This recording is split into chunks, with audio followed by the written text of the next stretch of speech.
7 perbuatan membuat sulit masuk surga. Makan harta riba. Amalan pertama yang menghalangi umat Islam untuk masuk surga adalah memakan harta riba.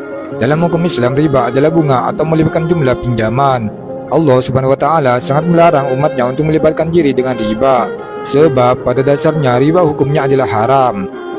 Memakan harta anak yatim. Allah Subhanahu wa Ta'ala berfirman, sesungguhnya orang-orang yang memakan harta anak yatim secara zalim, sebenarnya mereka itu menelan api sepenuh perutnya, dan mereka akan masuk ke dalam api yang menyala-nyala, neraka. Quran Surat An-Nisa ayat 10. Meninggalkan sholat 5 waktu.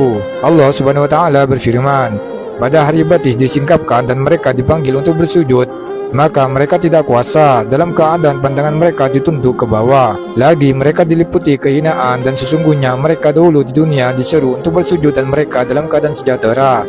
Quran Surat Al-Qalam ayat 42-43. Anak yang durhaka.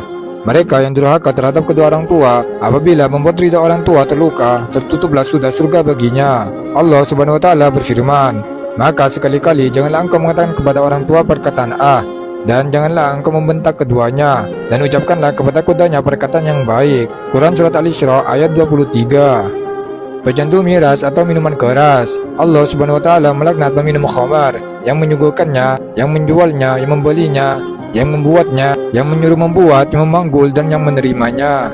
Hadis riwayat Abu Dawud dan Ibnu Majah. Suka mengunjing.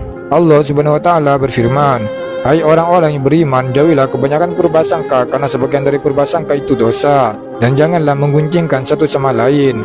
Quran Surat Al-Hujurat ayat 12. Melakukan tindakan korupsi. Allah Subhanahu wa Ta'ala berfirman, tidak mungkin seseorang nabi berkhianat dalam urusan harta rampasan perang. Barang siapa yang berkhianat dalam urusan rampasan perang itu, maka pada hari kiamat ia akan datang membawa apa yang dikhianatinya itu. Kemudian tiap-tiap diri akan diberi pembalasan tentang apa yang ia kerjakan, dengan pembalasan setimpal, sebab mereka tidak dianiaya. Quran Surat Al-Imran ayat 161. Wallahu a'lam bishawab.